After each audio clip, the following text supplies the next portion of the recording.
We're joined this morning by sophomore outfielder Alex Lorenc, junior outfielder Nate Martin, and junior first baseman Mike Pratt. We've just completed the third full week of indoor practice with the coaches in the gym. Guys, any one of you can kind of answer this one. How do you think it's gone so far? How do you feel like your swing is progressing? So far throughout the gym, everyone was really excited right away, and I think the energy's only increased from day to day. I think everyone's making strides for improvements, and everyone's trying to achieve excellence. I agree with that, definitely. I know that personally my swing has come along a lot. And maybe it's just from switching the wood to metal. I mean, everybody's swings louder, it's more intimidating, but everybody's looking good, strong, really good. Yeah, I have to agree. It's not a sprint, it's more of a marathon. Right. At first, you know, you're getting in there at first and kind of struggling, but as the weeks go on and you're facing live pitching every day. Get your timing down. Yeah, exactly. Get your timing down and really find your swing. So. Now, speaking of live, that's something that we do here. We've always done. Pitchers face the hitters every day in practice, or just about every day, and they're on a rotation. Guys, just kind of talk about that helps you, and how at first the timing is difficult. Seeing is certainly different than outside. Just kind of cover that a little bit. Whenever you're hitting in the cage, you kind of battle the environment. It's almost as if you're trapped in there, and it's a little tougher to pick up the ball. But after the first couple of days, it becomes natural, and just one-on-one with the pitcher then.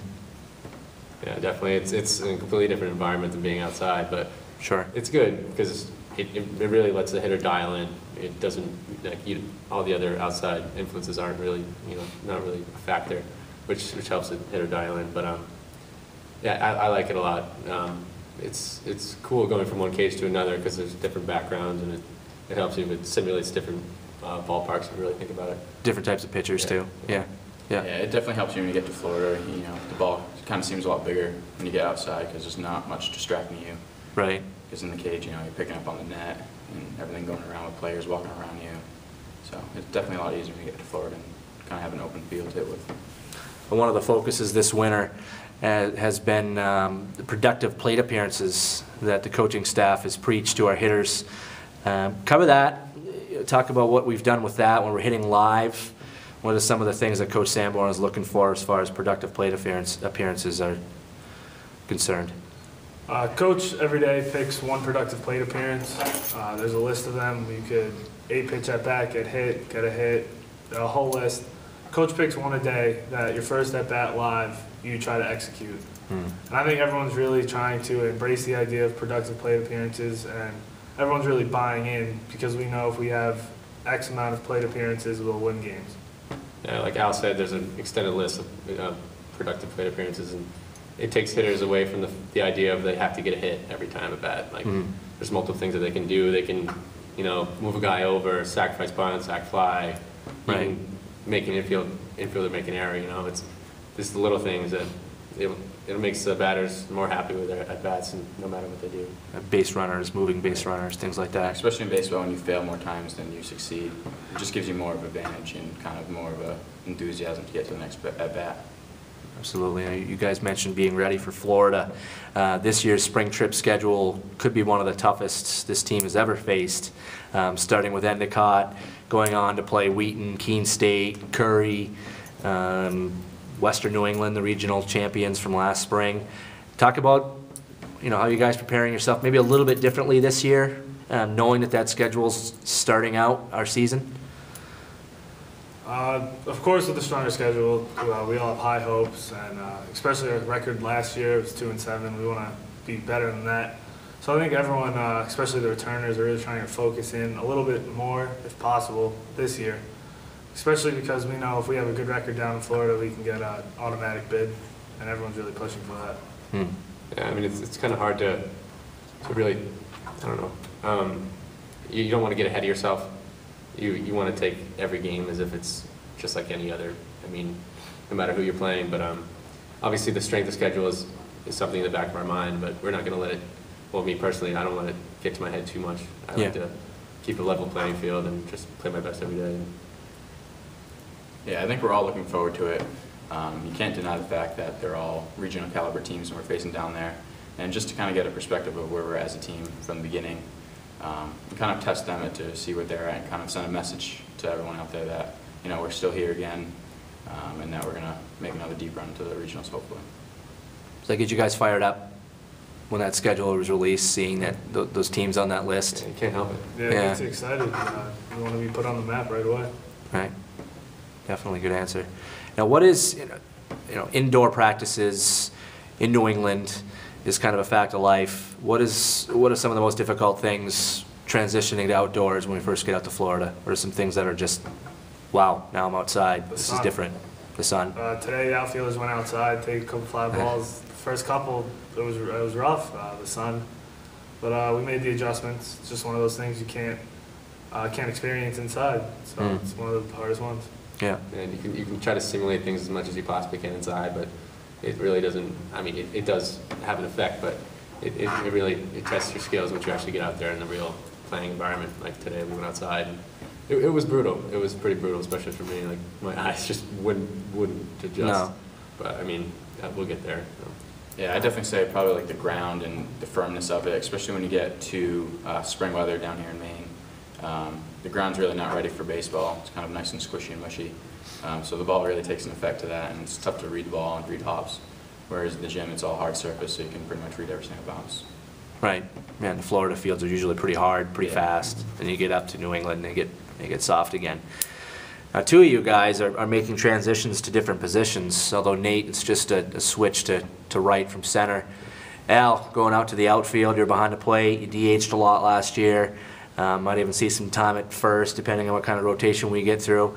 How's it going for you? I know indoors it's tough, but it's going real well. I had a lot of veterans such as Nate and Sam Butts really helped me out with the outfield work, and that's incredibly helpful. If I do the littlest thing wrong, they're on me right away, so that's good. And at first, I have Pratt to work with, and he's pretty good at being a leader. And it's just a little different, and I'm excited for it. But I'll see what the coaching staff has. you're gonna miss catching? Parts of it. Yeah. No, there's nothing better than blocking a ball in the dirt, saving a run. But we'll see how it goes this year. Yeah. Diving, catching the outfield. Yeah, then again, diving, catching the outfield is probably the best Right. thing ever. But yeah, I'm glad that Al's with us. He keeps the energy high, keeps the guys laughing. It's great. But yeah, I'm pretty excited. You're moving to right field from center. Yeah. What do you think of that now in the fall? You were out there pretty much exclusively in right field to get you adjusted a little bit. Right. You played center field pretty much all your life. Oh, my entire life, pretty much. Yeah. Yeah, into high school. But I mean, it's definitely different. The ball coming off the bat is a lot different. In some ways it's easier, in some ways it's harder. With our ball field, there's the sun coming over the home dugout, which is mid-afternoon. Yeah, it's kind of tough, but and I've been taking it in stride. I feel like I've done pretty well. It's kind of hard to simulate a true right field inside, but Right. Just the outfield drills help a lot. So. And Mike, you're of course staying at first base. How are things going over there with the infielders? Kind of a veteran group. We'll just talk about how the infield's developing so far. You know, by the leadership of Danny Brown and Acorn, it's going really smooth this year. You can definitely tell that they're taking the leadership role and kind of working with everyone on the infield. I think it's definitely going to be probably the best infield we've had since I've been here, at least. So it should be a fun season to see how that works out and see how they progress throughout the year. Great. Now guys, we talked about hitting live. Now I asked the pitchers the same thing last week. Tell me one guy that you really enjoy facing live. It could be because you own him or because it's a challenge and you really enjoy the challenge. Al, you go first. I like facing grunts. Why? I own him. No doubt about it. Yeah. He grooves fastballs to me, and I own him. Nate? I'm going to have to say grunts as well. I've had some pretty good success against him. He throws a nice fastball right down the middle sometimes. Yeah. He tends to lead over the plate, so I don't want to really bash him too much. But Yeah. Pratt? I'd have to say 3 pitchers, probably Grunts, Rafferty, and Devereaux. We have kind of a rivalry going where they don't want me to get a hit and I don't want to strike out against them. So it's always fun to go on the mound, like go on the plate, kind of face them.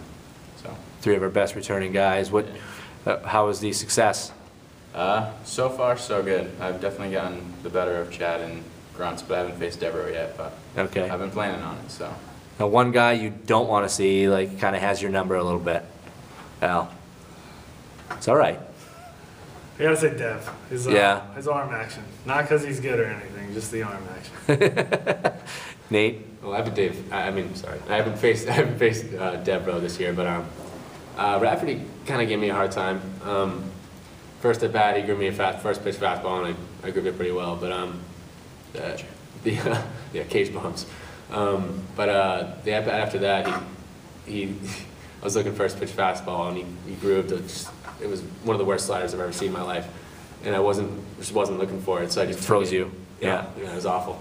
He knew it too. He was This was just yesterday, that right? had gone. Oh yeah. Yeah. But then he proceeded to strike me out after that. All right, Pratt, who gives you trouble? I wouldn't say he gives me trouble, but I'm kind of scared to go on face him. Is Zhao. He's got a good Anthony fastball. Zalestowski, freshman lefty. Yeah. Yeah, he doesn't really know where it's going sometimes, so it's kind of intimidating going there. So, but He has good stuff. He He's got throws good hard. stuff as a Yeah. freshman, and he's going to work on it. But he's got really good stuff, and he definitely gets me there a couple times. So he's a good kid to face. All right, It'll be nice to see how he progresses over the year. I think he'll be a pretty decent role. So guys, Coach Sanborn is just 2 wins away from becoming the all-time wins leader in SJC Athletics history. He's going to pass Rick Simons with 2 wins. Of course, Simons is a Hall of Famer here and all-time great as a basketball coach. How do you guys feel knowing that you're most likely going to be part of that historic victory? I think whenever you can be part of history, it's a really great moment for you. It's something you can always look back on. And when you look in the record books, I can point to it and say I was on that team. So I'm looking forward to it. Hopefully it's in the first 2 games. So. Very true. He deserves it, first off. There's been a lot of coaches here for a long time, and a lot of great coaches for that matter. And yeah, he deserves it. He's a great coach. And for being part of that team, it's going to be special. And we're going to go down in history, and it says a lot about our program. Yeah, definitely. He's built up a pretty solid program here for his career here, and the record definitely reflects what he brings to the table and kind of instills everything into his players. So it's definitely an honor to be on this team. Definitely, it'll be fun to get 2 more wins for him. Very cool. One last question. I like to ask this question when I have these interviews. One memory. Now, I know, Al, you've only been here a year and a half. You guys are juniors. One memory that you take that you think will stay with you for a long, long time from the St. Joe's baseball program? I'd say right now it had to be Ian Lee's at bat last year down in regionals. Against Tufts. Full count, battled. Todd's on first. Ian hits a gapper. We beat them. It was. Extra innings win, yeah. Yeah, it was the ideal situation if you're a hitter. Probably that. Yeah. Yeah, I'm going to say that as well. But, well, because I had screwed up a suicide squeeze bunt to get us in this situation anyway. But that and Dan Brown's hit in the GNAX as well. Yeah. Just to clinch our conference. That was awesome. It was a great moment. Yeah. I'd have to say regionals freshman year. The run we went on was pretty unbelievable. No one really expected it coming from us. Yeah. It was definitely fun to get our name up on the map and kind of repeat it last year, make deep runs into regionals every single year. So. Right. Hey, guys, thanks for your time today, and good luck this season. Thank you.